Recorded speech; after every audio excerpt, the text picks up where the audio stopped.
The first update that I need to do is get a little bit more airflow. Get a little more airflow in this fridge. If you remember in my update video on the trailer, it would overheat and shut off. So this is what it's like in there. There's no heatsink or fins or fan, but it's got a couple connections in here that can run a fan. So when the compressor kicks on, it can turn on a fan if you'd like.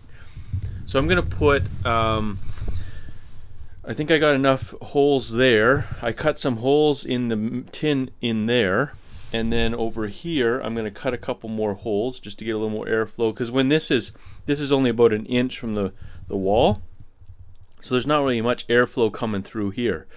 So I thought if I put like 4 holes here, cut a big hole here, and then in the cabinet right in there, I'm gonna cut that bigger, nice big square. And I bought one of these computer fans. So this one draws 1/4 amp, and I believe the fridge can power up to a 1/2 amp fan. So this is a 3-wire fan, but the yellow wire is just a speed wire, so it's black and red, same thing. It's a 1000 RPM fan though. That's kind of what I was thinking, something that's a little bit quieter, because it is right underneath your bed, and it's nice having the fridge itself is very quiet when it runs. So anyways, that's gonna get mounted down in there, and then we'll be able to keep this thing nice and cool, hopefully, but we'll keep you posted. Let's get started on this. So I got my hole cut out there for the fan. That's just a little bit smaller than the fan that I'm putting in there, 120 millimeter. And then I got a corresponding hole chewed out of here. It's pretty rough.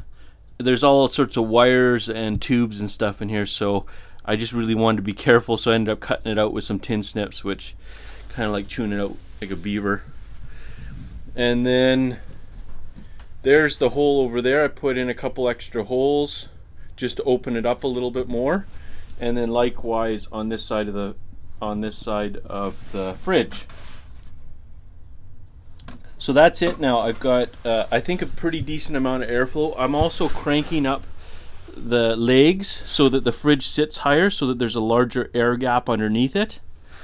And then up top I added 2 of these 2-inch holes up here, and I'm just going to put in those soffit vents just like I talked about before. So these are just 2-inch soffit vents, so they'll go in there just to match those ones over there for the water heater.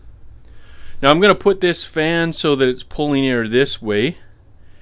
I'm not super happy with that because I think it'll make a negative air pressure on my water heater in there.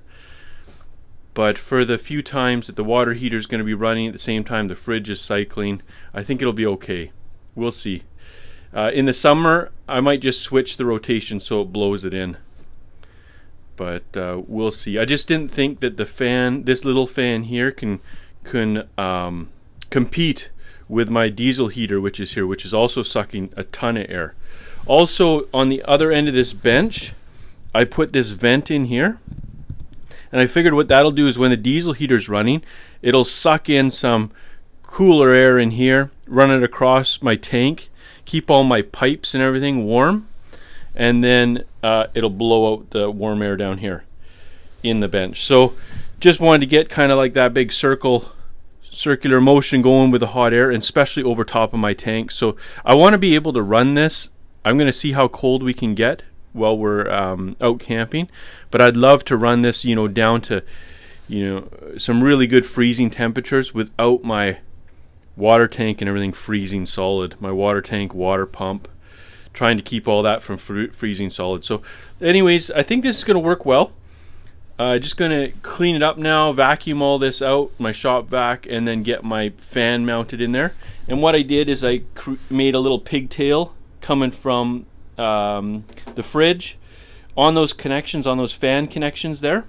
I'm gonna stuff that little pigtail through here, and then just fasten it up there, and that'll make it so that I can switch the polarity, hopefully be able to switch the rotation of the fan, whether it's in or out.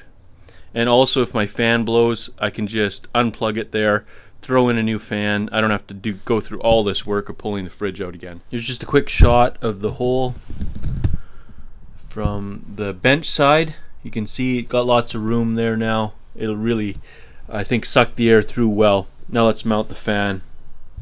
So we got the fan in here now. It's all wired up, bolted in there.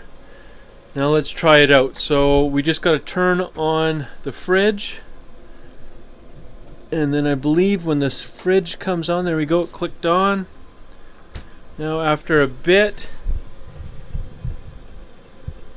once that compressor starts, that fan should go. It's just an automatic, there we go.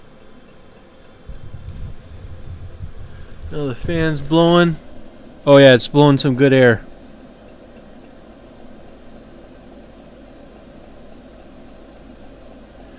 Yeah, and so that draws a 1/4 amp. I mean, it is more draw on my batteries, but I think it'll be really worth it. And again, I raised the fridge. I got another inch under here. Oh yeah, I can feel it pulling air from underneath. So that's good. I think that'll be good. If not, I still can put a fan on the other side too and have them both working, you know, to blow air through.